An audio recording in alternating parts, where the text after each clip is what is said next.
Tonight, we find out that doctor-client privilege means something a lot different than I thought it meant. We're going to talk about The Punisher episodes 7, 8, and 9, and only 7, 8, and 9 for season 2. The Punisher After Show starts now! You're tuned in to AfterBuzz TV, the ESPN of TV talk. Now, let the buzz begin. I just don't know what to do with myself. I really don't know what to do with myself, but I've come up with an idea just now. I'm going to talk about The Punisher for an hour, episode 7, 8, and 9, with my pal Xia Anderson. Hi guys, I'm excited. Wow, I got really excited there. To talk about these next 2 episodes. Frank has that effect on people. Oh yeah. Yes, he does. And joining us for the first time, right in the middle of the season, our friend April Dawn. Thank you. Thank you for having me. I'm so sad I missed the first couple episodes, Well, but I'm excited to talk about Frank. I would like to carve out 2 minutes right here. Your thoughts on the season leading up to where we are right now, episode 7. So like the first half of the season. Just sort of how did you feel it was going right when we hit this episode, which is basically the first thing we'll talk about is Billy and Dr. Dumont. But what did you think of the first half of the season? I really enjoyed it. I really liked the first 3 episodes, especially the first one. I loved all the Roadhouse vibes. Roadhouse! And, yes, absolutely. I loved that Frank was with, like, a woman. Like, I was Sure. like, yes, like, he deserves this. How has he not gotten anything since then? Yeah. He definitely deserved it. I wasn't a big fan of the girl who was going as Rachel at the time. Oh, Amy. Yeah, Yes. yeah, sure. None of us yeah, were. She certainly, I'm glad I'm not the certainly only grew one. on us No. as it went along. And, As it went along. And Took when some we time. talk about her towards the end of this episode, I like her a lot. As a spoiler right there. I really like her in episode 10. But anyway, so... Yeah, I mean... But she took time. She was a little unbearable for me at Sure. first. Oh, yeah. But yeah, she definitely grew on me. Although calling him Rough Road, I did like that. Yeah, Like, for sure. Straight off the bat, I'm like, I kind of like that. Yeah, we obviously, Zia and I talked about the first 6 episodes last week. And I don't know. Look, when you read things on Twitter and Facebook, some of them are friends of ours who we do other shows with, possibly, that aren't enjoying the season. And a friend of mine who finished the season and hated it. And I was just like, I don't know how to relate to that reaction because it's different. Yeah, I can't talk to you, sir. Or Yeah, ma'am. I mean, this is just. I thought it was great. Yeah, Yeah. I'm not in that boat. I really like and it. Yeah. it's a different tone than the first season.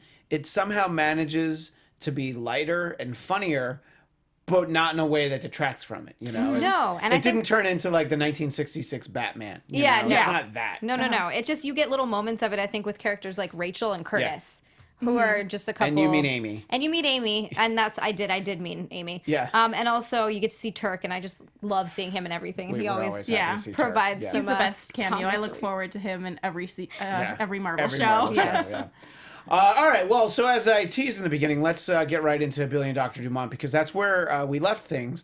And, well, I think that the best way to sum it up for me is ouch. And that's what they're into is the ouch of it. I like that. I didn't quite see that coming. I thought that maybe we were going to get some kind of one-way unrequited thing from one of them or the other, and then they're just like, no, we are so into this. Rachel, see, now I've got Rachel, I've got Amy on the brain. April, Yes. What did you think about that turn, which suddenly comes up at the end of episode 6, but they really delve into it in these 7, 8, and 9? Yeah, I really did see it coming. I felt like You're she was smarter than me. she was We've giving him established like that. the googly eyes like for most of the season. Well, It's true. Let me take back when he saw her changing. I'm like, okay, something's happening. That was your first cue? No, that's where I'm like, oh, I knew it from the beginning. Right. I just felt like he was gonna kill her. Oh. yeah. Which Okay. I just felt like he was just happen. gonna freak out. A different Yeah. kind of passion.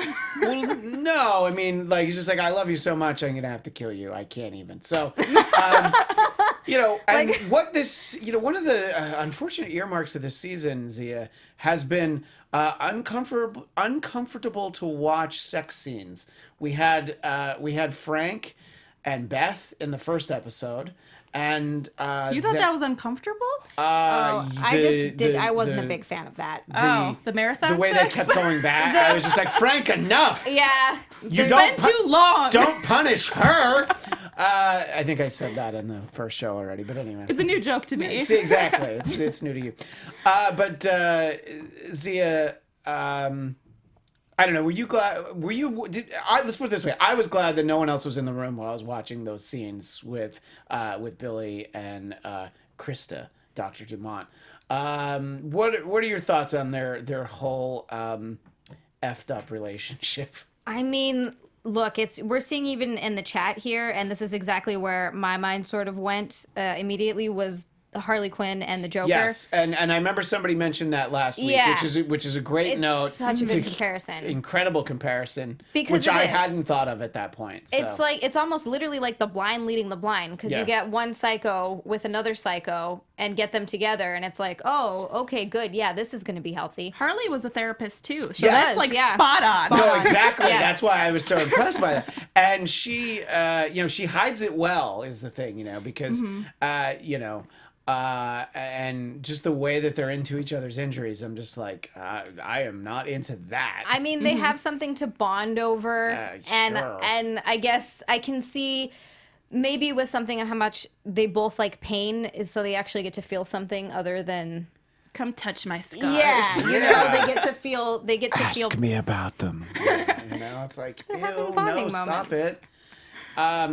I don't know. I mean, on the one hand, Billy's a psycho, but it's you can somehow be a little bit happy because this is a Billy who is still a bad guy, but he doesn't realize quite how bad a guy he is. And as we delve into him trying to process some of these things, he's just like, I can't believe that I would make that decision. Like, I don't know why Frank hates me so much. Okay, that was infuriating when he was like, just kill me, but don't act like do this to me. Like, how could you do this to me? Yeah. I'm sorry. Did you killed his family or caused his family to get killed, and you don't understand why he's upset at you?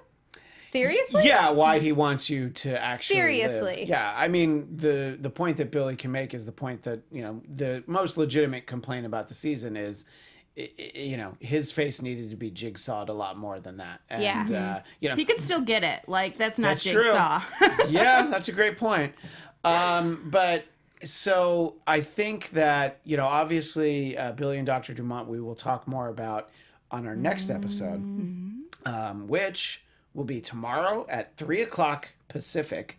We will cover 10, 11, and 12. And then right after that, at 4:00 Pacific, we're going to cover just episode 13. So I'll mention that again at the end of the show if you're, on the treadmill and you can't take notes. But anyway, so I think that, that Billy's just fascinating during these episodes because we're finally getting into the crux of, well, this is what he does. He builds, organizations. He is definitely a psycho. And then he's finally trying to process what he did to Frank. But to start off, April, just the idea that, like, this is my brother. Like, why is he trying to kill me? Mm-hmm. And just seeing him in the skull, that's the skull shirt from his nightmare. Talk about what you think about how they handled that on the show. I thought they handled it really well. I mean, Billy was like paralyzed when he saw him.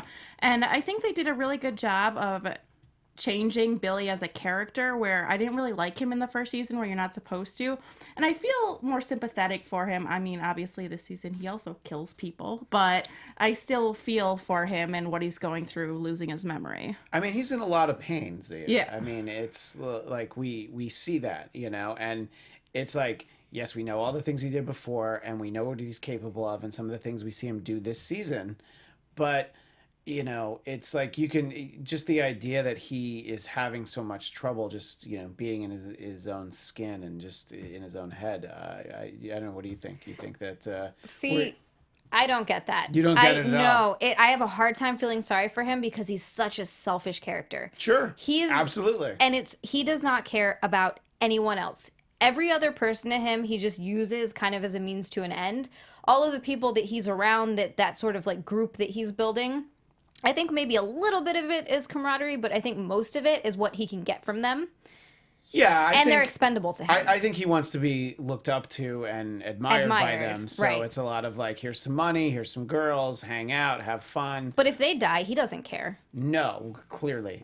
Do you think his relationship with Dr. Dumont isn't genuine? I don't know that it's not genuine. I think that he might actually have feelings for her and would probably be upset if he died, but maybe she's the only person. And also, if it came down to it, he would probably sacrifice her to save himself. This is where you run into a little bit of a problem when you've watched ahead. I've only watched one other episode, but what I can say is that I think that she legitimately has, these very strong feelings for him that she understands. She probably hates the fact that she feels this way about this guy, but I think he's just like, I think the whole thing's, it's a bit of a ruse. It's a little bit of a put on. So I don't think he's letting himself feel anything. And again, we'll revisit that in tomorrow's first show.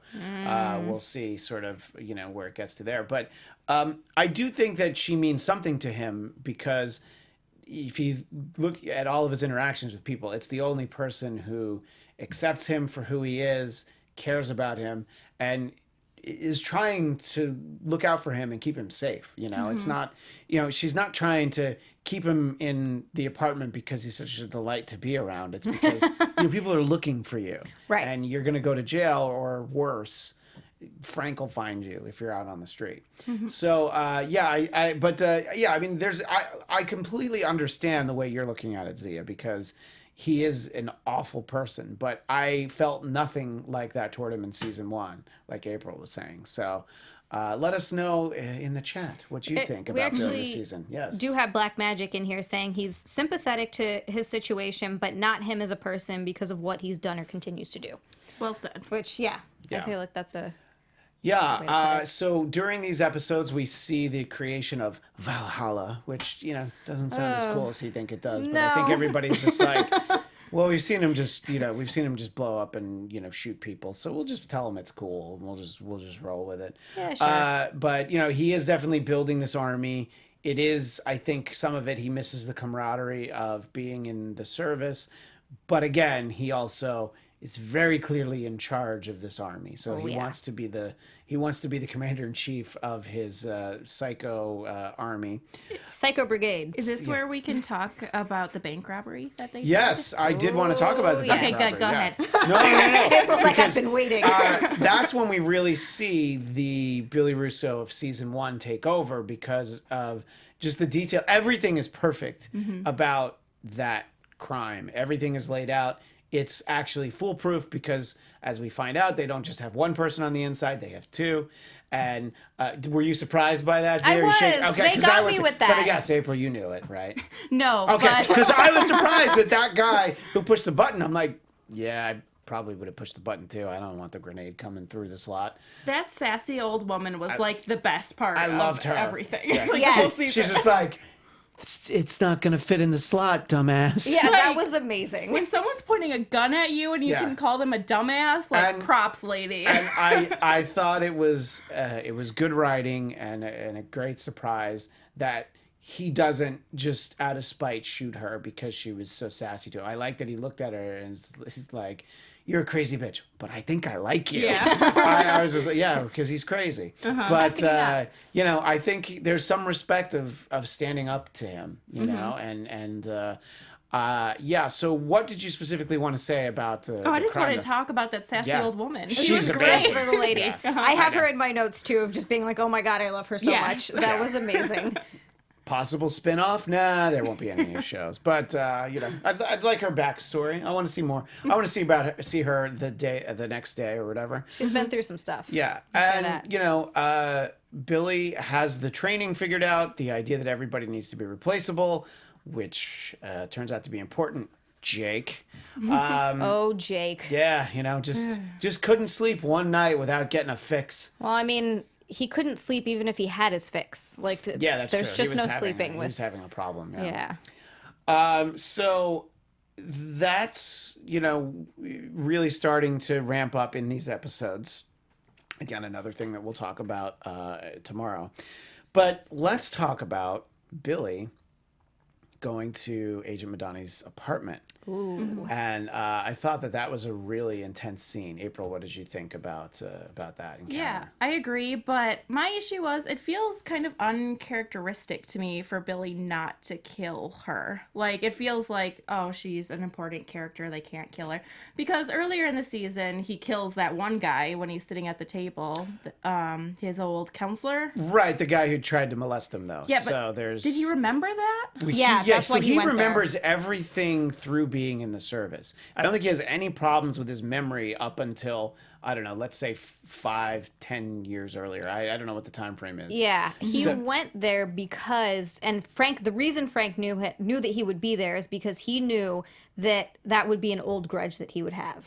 So, like, Russo would still want to go do what he's doing, which is, you know, getting back at people and getting revenge. And he knew that that's someone he would want to get revenge against because of what he did to him. I think that he doesn't know why he would have any grudge with Madani. She does give him very helpful information, and he knows that they were together. So he's like, I must have felt something at some point. I don't feel anything. I don't know why I would kill you.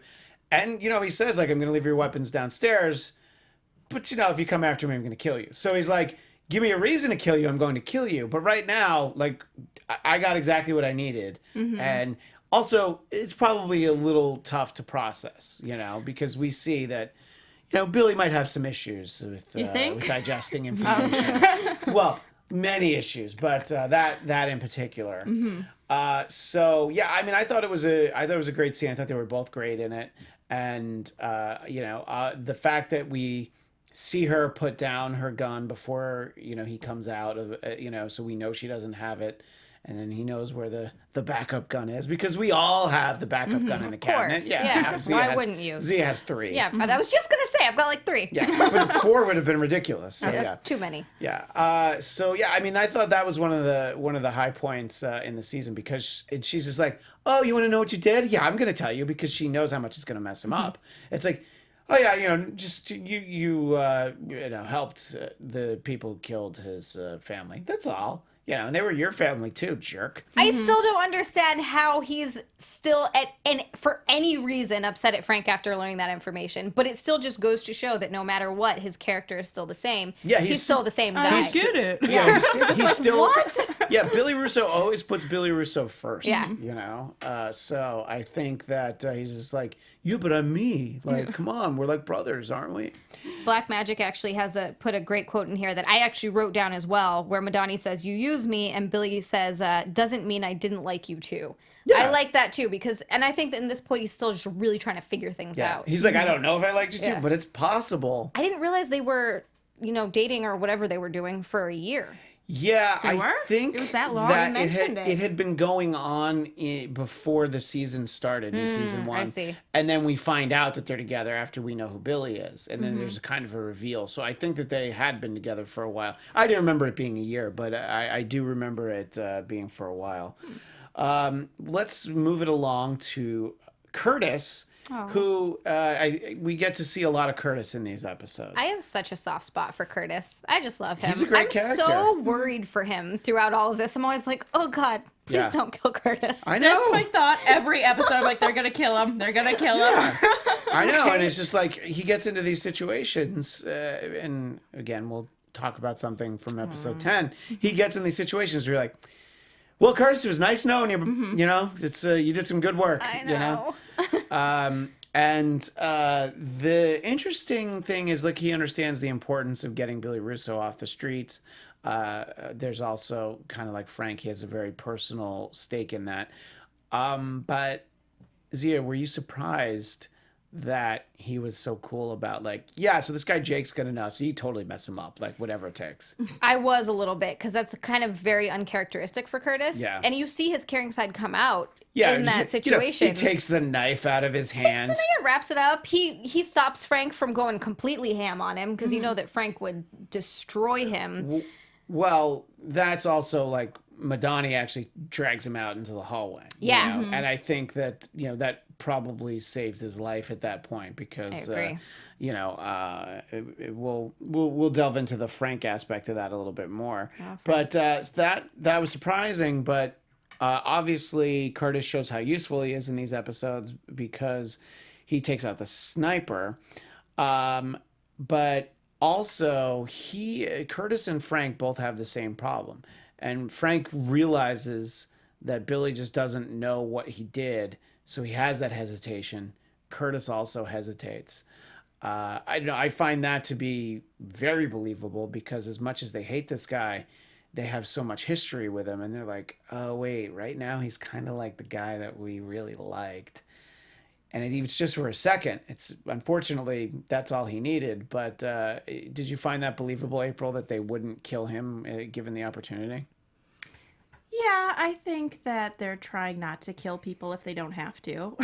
Well, I don't know if Frank's trying to do that. Well, yeah, but Curtis is definitely trying to, yeah. Curtis is the person that I think you can most easily look up to in this show.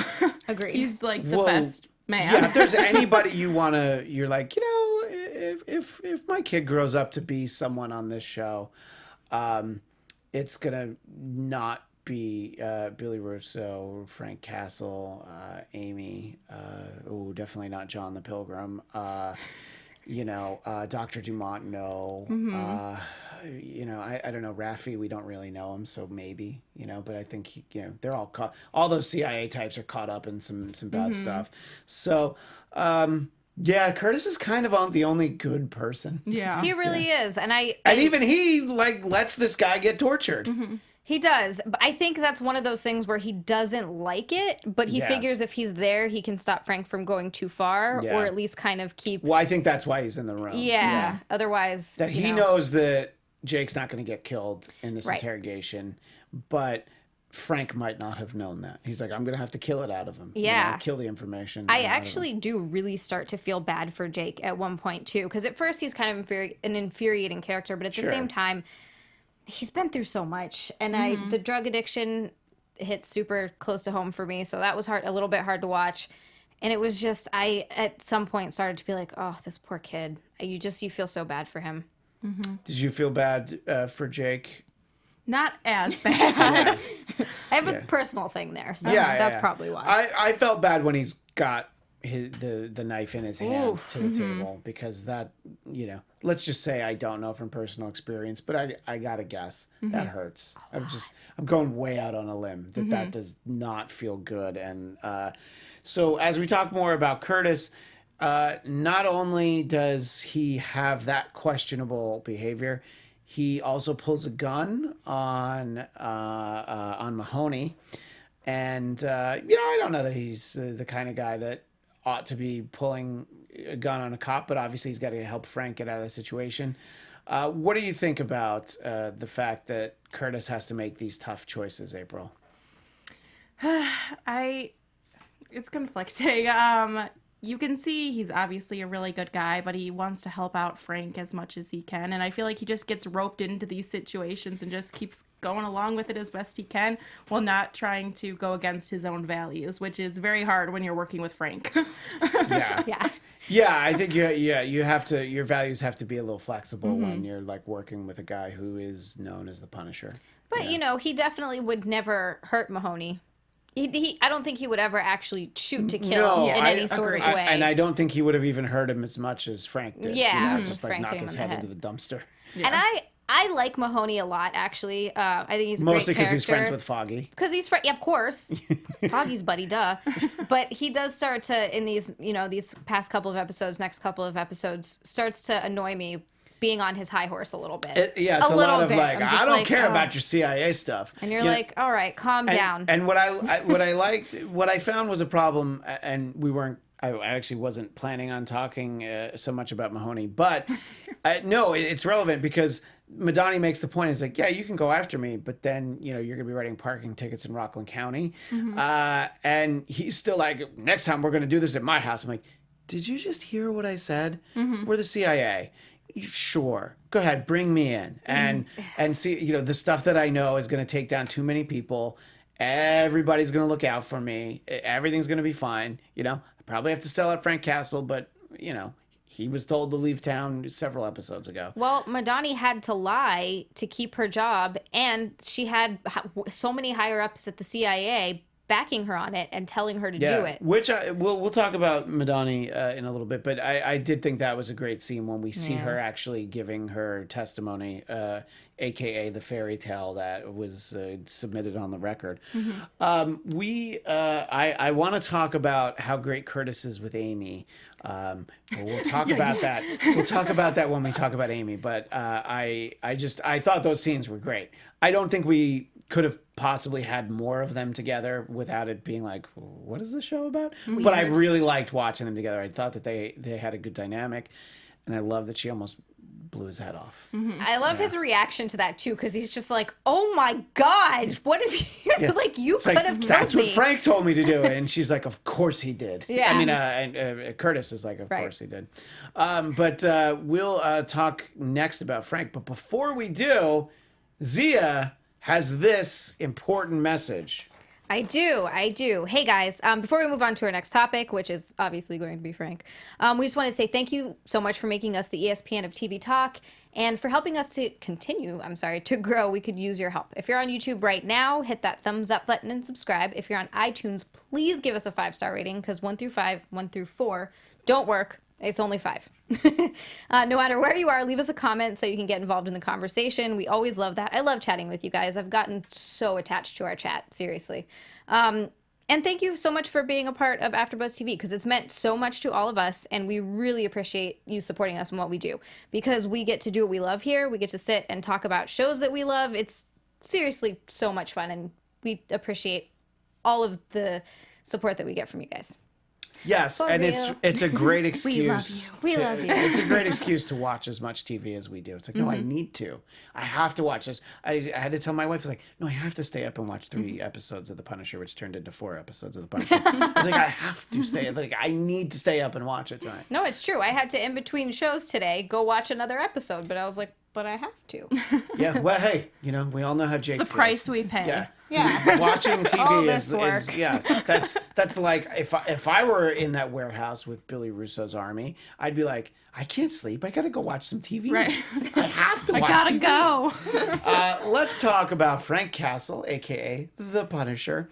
And there is a conversation with Madani and Curtis where he's talking about how they need to let him be who he's meant to be.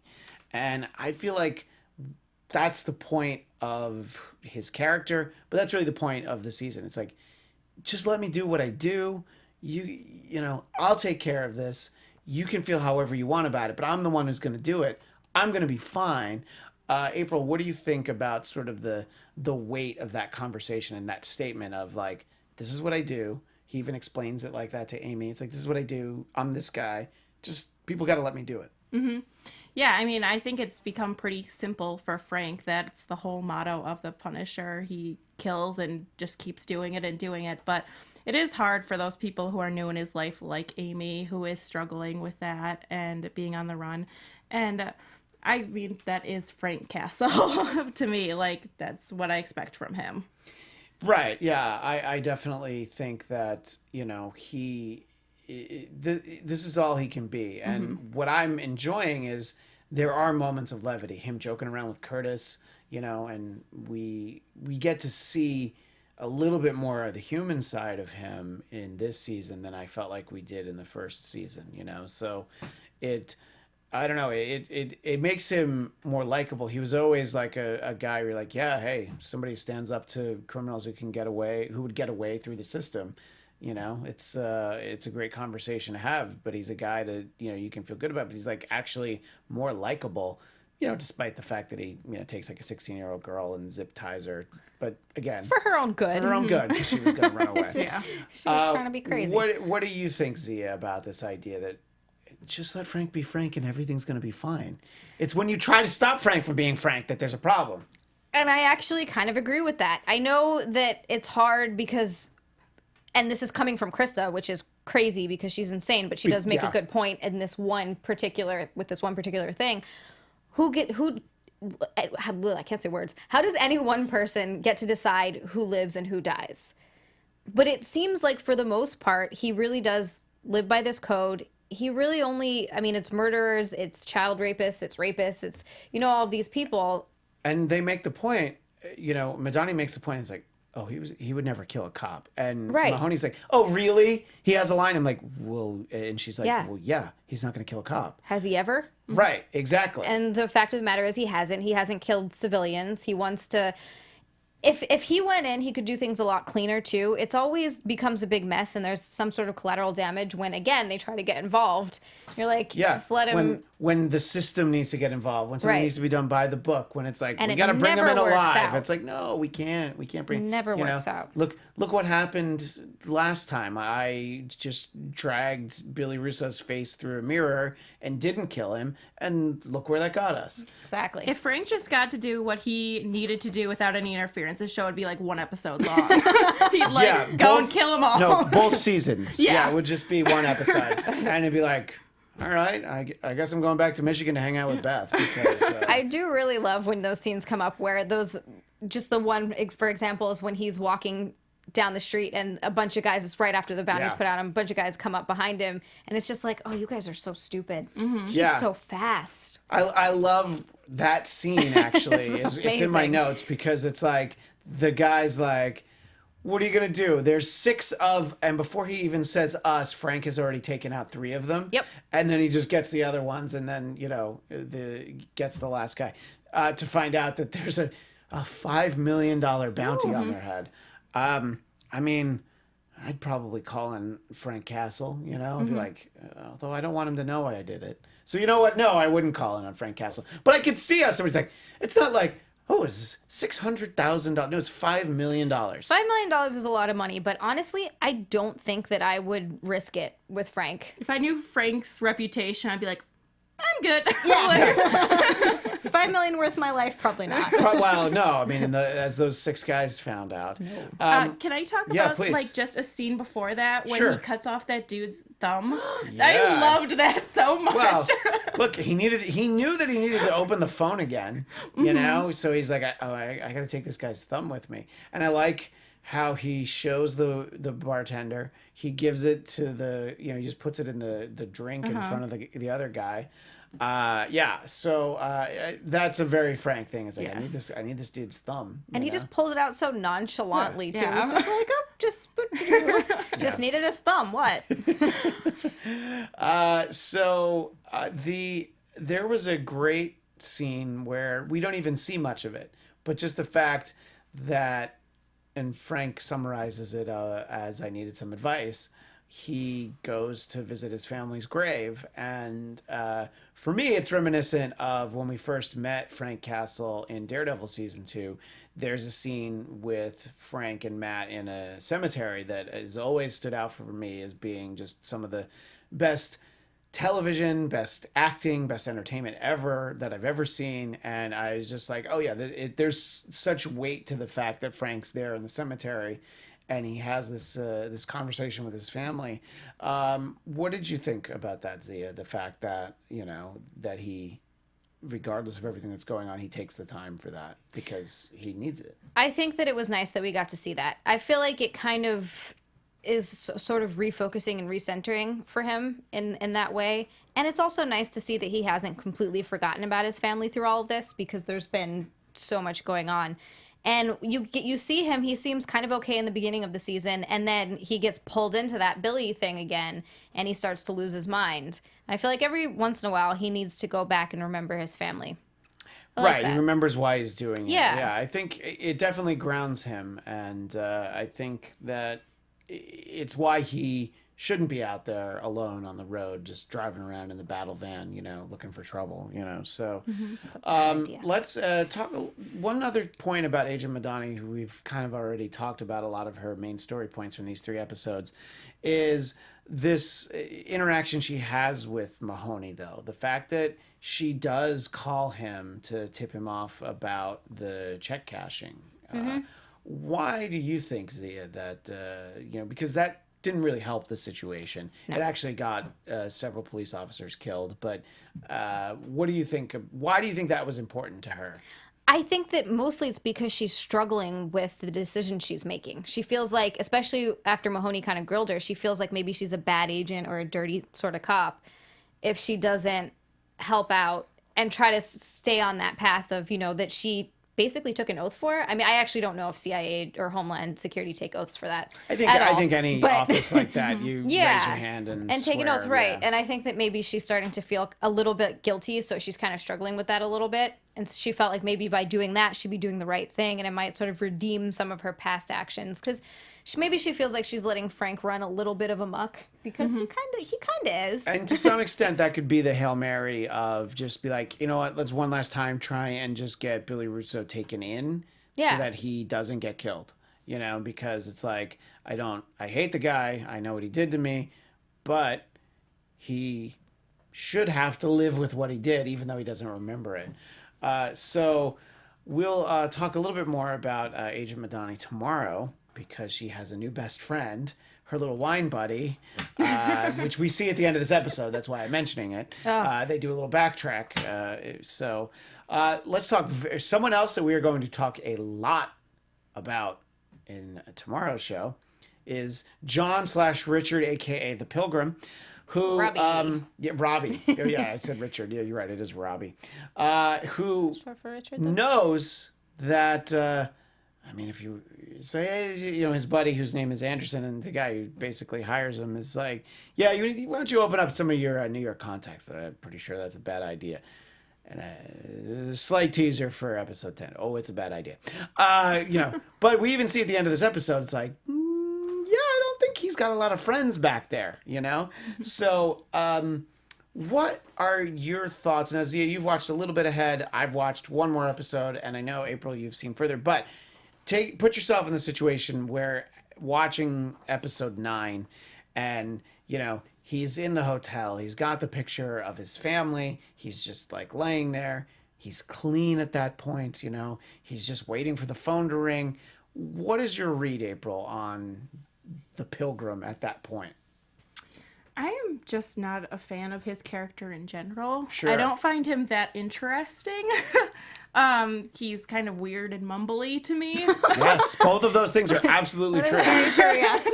Yeah. I would have actually preferred if we focused more on Billy instead, just have him be the main villain. Right. Yeah. Instead of splitting this time with both. Right. Of them. I think that there had to be some filler bad that was going after Amy to have her involved. But I know what you mean. Billy is plenty for the season. It's more than enough. What are your thoughts, Xia, as you're watching episodes, through episode 9 of this creepy religious guy? We called him creepy religious guy for the first 6 episodes. First 6 episodes. I like that you call him the Pilgrim. I have the Preacher. That's my name. He's a little bit. He's more of the Pilgrim, though. He's like a listener. He doesn't really preach. And he certainly doesn't practice what he preaches. But no, he does not. Well, we'll see. But what are your thoughts about him at this point, Xia? I actually personally like his character. I like that we're getting a little bit of something different because we don't know too much about him. We don't know too much of his backstory. I like that because I feel like if we focus just on Billy, it would be too much like the first season. That's a fair if point. If you get a little something different to kind of mix it up, and then plus that drags Amy in, and I think it's just going to be all out chaos, and which I'm really looking forward to. I don't know about that yet. I actually even did write at the end, before I watched episode 10, at the end of my notes in episode 9, it says, Pilgrim strikes me as someone you really don't want to mess with. It's just, he seems so dangerous, and I can't wait to see him unleash. Well, the way episode 9 ends, it's all these guys are kind of, descending on him. And it's kind of like with Frank, where you're like, oh, I feel so bad for those other guys that they think that, it's like, okay, we're going to rough this guy up. Yeah. I'm like, oh, but those other guys. Yeah, so get that we feeling. will talk a lot more about him. And somebody who really isn't in of these episodes 7, 8, 9 that we're talking about, someone who's barely in the first two of those, is Amy, but she really makes the most of the screen time she has. She is indeed bored and does not know what to do with herself, as the song implied from the beginning of the episode. And I thought it was just fun, a fun little montage to see how she passes the time.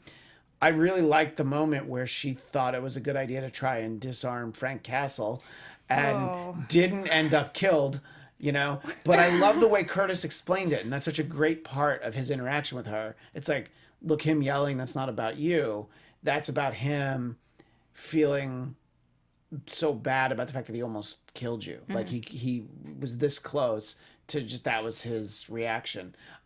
Still very stupid to think that you're going to sneak up and surprise the Punisher. What did you think about that that interaction with Frank and sort of Curtis's explanation to her about it? I felt so bad for her. Like, you see him, like, teaching her some moves. And I get, like, where she's coming from. It's like, I want to show him, like, what I can do and surprise him. Like, she probably thought this was a cool, fun bonding moment. And then he just loses his shit on her. And I felt so bad for her. Yeah, I felt really bad for her. And she reacted the way that makes sense. Mm-hmm. But also, Frank was like, do you know what you just did? Mm-hmm. You know? It's hard because they had that bonding moment and of him teaching her stuff, and then they kind of bonded a little bit more than that, and so or a little bit more after that, and you kind of see that their relationship develops. And I think she was just kind of trying to be playful because she felt like she had that with him, and she was practicing it again, trying to show him, you know, hey, look what I learned, look what you taught me. I also felt really, really bad for her. Mm-hmm. That's kind of the one moment where, and I understand where he's coming from too, and Curtis's explanation makes perfect sense. That he actually cares for Amy. I wouldn't say she's like a replacement daughter, but he lost his daughter, and this is sort of another little human that he can care for. It's not literally a replacement daughter, but it's definitely that kind of relationship. Right. And it's very, you know, they have that conversation in the earlier episode where she, as Z and I talked about in that episode, asks way too many personal questions about his daughter. Yeah. But it's very clear that, you know, that it's like, you know, they would be about similar ages, and, you know, he would just imagine the kind of interactions that he would have. So I do like some of their interaction, but what I really like, as we mentioned a few minutes ago, I really liked Amy and Curtis just bonding over the plate of spaghetti. Mm-hmm. But then, of course, Curtis is like, well, no, you're not coming with me. I mean, you got to stay here in the trailer. That's what you do. Mm-hmm. And I think that was the problem with, you know, having to fight two wars at this point in the episode. April, it makes sense that Amy's just like, all right, enough of this. I got to get out, and I've got friends who can get me out of town, and a huge wad of cash, by the way. So let me do that. What did you understand, even as dangerous as it was? Did you understand Amy's decision to just leave the trailer and ignore everything that everyone told her, which was to stay? It kind of reminds me of her in the earlier episodes where she's like, I don't need help, I'm just going to go do this thing, and it winds up getting her in trouble. I think she should have stayed there, but then again, if I was her age and I was stuck in a trailer all that time, I'd be like, yeah, I'm going to try and get out now. Yeah. So I don't totally blame her. No, and of course, her friend is the kind of friend that you would expect Amy to have. But also, again, $5 million. It's like, you know, look, we're not that close. You know. Oh God. Yeah. How close of a friend would you have to? Like, if you had any friend, do you have any friends that you would turn in for $5 million, basically? So I have my family. I couldn't possibly do that, but I don't know, Z. I haven't known you that long. Right. $5 million. I was waiting for that. I mean, in April, I just met you today, so you get it. I get it. It's $5 million, right? Yeah. Yeah. For $1 million, I would be like, no, that's preposterous. $5. No, $5. I'm like, oh I might take the $1 million too. Well, yeah, you should. April's like, actually. And it's so Amy that she's like, take a hint, Frank. When somebody doesn't answer your call, he's like, hey, stupid. There's a $5 million bounty on her head. Your friend probably turns you in. Oh, okay, I'm going to text you the address. Like, and I like that she had to think about it. Yeah. She looked around. She's like, it's real quiet here. Help me. Which is when it's great when you can have Frank Castle in your speed dial. You know, I think April to have that as your way out of a situation like that. It's like That's like a get out of jail free card. yeah, it's like oh, we're gonna blow up the jail, so Yeah. it's gonna be fine, which was episode 3 essentially. But I thought it was great, and the fact that Frank, takes out all these dudes, and without really breaking a sweat, but she does get to use her move, and she has, I don't know, the appropriate reaction to killing someone for the first time, despite the fact that it is someone who was about to kill her. I was proud of her for that. Yeah. Very. I agree. I thought that it was great, but April, I mean, obviously her reaction was completely understandable, right? Yeah. She stepped up to the plate, and she didn't actually kill him, right? Like, she injured didn't. him, and then Frank Although, goes, I killed him. To be fair, if they had left him there, he would have died. So she would have killed him. Frank just made her feel better. Frank was like, look, now he's dead, and I killed him. Yeah. So You just he shot him. would have bled out and died. But she didn't kill him. She didn't have a kill shot. She had a sweet move, though. I liked seeing that. Yeah. That was good. I mean, It was like a proud dad moment for Yeah. Frank. yeah, Frank was She like, didn't ah. hesitate. She didn't even hesitate. Yeah. It was great. And that's what I was going to mention in our final minute, really, was the fact that that's Frank doing what he does. He's like, no, look, see, now he's dead. You don't have to feel bad about it. I'm the guy who kills the people and makes sure that they're dead. That, you saved your life. Great. I'm very proud of you. And then finally, Amy does indeed coin the title of the episode number 9, which is Flustercuck. So I thought that was nice. Even Frank thought it was funny. So everything turns out all right by the end of episode 9. Everybody's in a good place, except for maybe John the Pilgrim. He's not in a great place right there. Oh, no. But we're about to see all about we're that. about to see.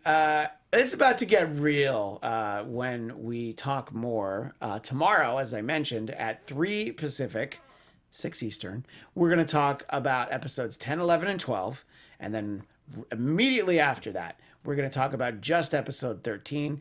So we're going to have blown through the whole season in 1 week. Well, I guess it'll be 8 days, Xia. And it's exhausting, but it's been very exciting to talk about. I'm really looking forward to I'm also looking forward to finishing the season. But it'll be great to talk to everybody about it. And you can find us tomorrow. And you can also find Xia and I before that over on the Popcorn Talk Network on Marvel Movie News, where we will both officially be there as 2 of the new co-hosts, along with our pal Zach Wilson. Yay. And you can find us there. Xia, where do people find you apart from those places? You can find me on the Twitter and the Instagram at Xia_land. It's XIA_land, and Facebook at Xia Anderson.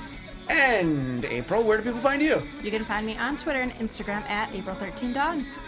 All right, thanks so much, everybody. And tune in tomorrow. We'll be there. Same Punisher time, same Punisher channel. Doesn't really roll off the tongue, but we'll see you tomorrow anyway. Thanks, everybody. Our founder, Kevin Undergaro, and me, Maria Menounos, would like to thank you for tuning in to AfterBuzz TV. Remember, we're not just the first, we're the biggest in the world, and we're the only destination for all your favorite TV shows. Whatever you crave, we've got it. So go to AfterBuzzTV.com and check out our lineup. Buzz you later. The views expressed herein are those of the host only, do not necessarily reflect the views of AfterBuzz TV or its owners or principals.